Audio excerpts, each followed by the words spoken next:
कालीपुर गांव का नाम ही इसलिए था क्योंकि यहाँ पर एक प्राचीन काली माँ का मंदिर था और गांव वाले काली माँ के भक्त और पुजारी थे।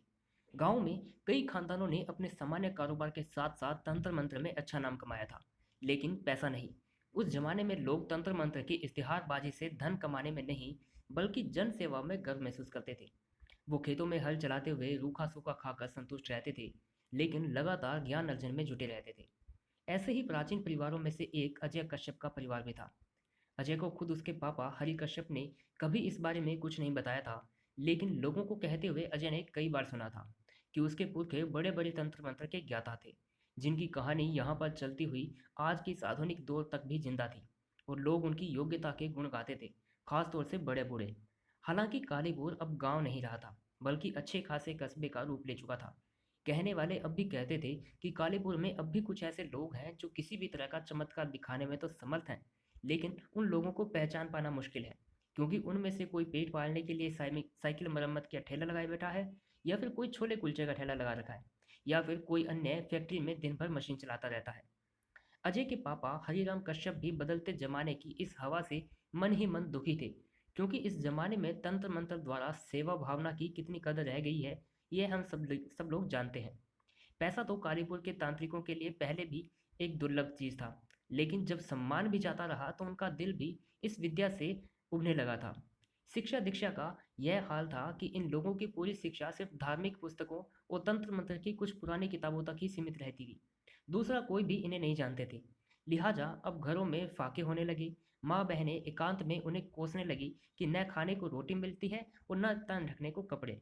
आखिर हरिराम ने चारों तरफ से थक हार कर बस अड्डे के पास अपने कुछ पुराने जानकारों की मदद से चाय की एक छोटी सी दुकान खोल ली थी और अपने परिवार का भरण पोषण करने का प्रबंध किया था।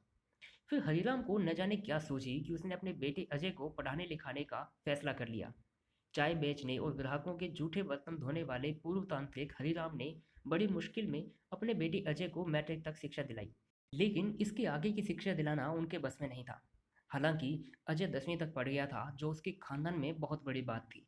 लेकिन अजय से जो उम्मीदें उसके पिता ने लगा रखी थी, उन उम्मीदों पर अजय खरा नहीं उतरा। अजय अपने बाप दादा के किस्से न सुनता तो शायद काम का आदमी बन जाता, लेकिन वो तो न जाने क्या क्या सुनता आया था अपने पूर्वजों के बारे में कि ऐसा था वैसा था। बारात जा रही थी, सभी लोग रेलवे स्टेशन से ट्रेन में सवार हुए, लेकिन उसके स्वर्गीय दादाजी ठीक उसी वक्त के लिए स्नान करने के लिए उठ खड़े जब ट्रेन के रवाना होने का वक्त था। अजय के दादा प्लेटफॉर्म में बाथरूम में नहाते नहाते ही रह गए। लेकिन जब 24 घंटे के सफर के बाद जब ट्रेन अपनी मंजिल पर पहुंची, तो उसके दादाजी वहां के बाथरूम से जय अम्बे करते माला फेरते बाकी बारातियों से मिले। उनके बदन और सिर के बालों से पानी टपक रहा था। यह तो सिर्फ एक घटना थी।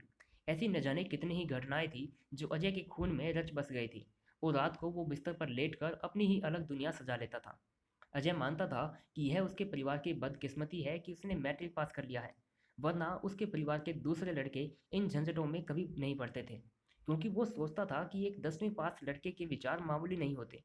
आधुनिक विज्ञान के साथ साथ अजय के जहन पर तंत्र मंत्र का जादू टोना सीखने का भूत सवार हो गया था, और उसके लिए उनकी बस्ती से बढ़िया जगह हिंदुस्तान में कोई दूसरी हो ही नहीं सकती थी। बस्ती में बड़े बड़े छोटे छोटे मंदिर भी थे, मस्जिद भी थी, जंगल भी था, और ऐसे वीराने भी थे जहाँ दिन के वक्त भी बोल उठते थे। क्या गुलू गुलजार जगह थी। बात बस्ती की नहीं, उसके आसपास की भी है। पतली पतली पगडंडियां अपने में न जाने कैसी कैसी छोटी छोटी कहानियां समेटे लेटी हुई थी। तालाब के पास वाली टूटी हुई हवेली का इमली का वो पेड़, जिस पर रात को दो बड़ी बड़ी आंखें चमकती थी, और बस्ती वाले शाम होते ही उस पेड़ के नीचे से गुजरना छोड़ दिया करते थे। लेकिन अजय ने रात रात को सोने के बजाय छतों ही छतों से छलांग लगा लगा कर वहां पहुंचकर इमली के उन पेड़ों के नीचे कई कई घंटे बिताए थे। यह अलग बात थी कि काफी दिन वहां जाने के बावजूद उसको वो चमकती हुई आंखें नजर नहीं आई थी।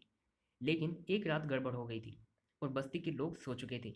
इसलिए अजय को हैरत हुई थी कि रात के इस वक्त यह कौन है जो चिमटा बजा रहा है। उसने पलट कर देखा तो पतले बदन का एक अजीब सा आदमी उसके करीब खड़ा हुआ था।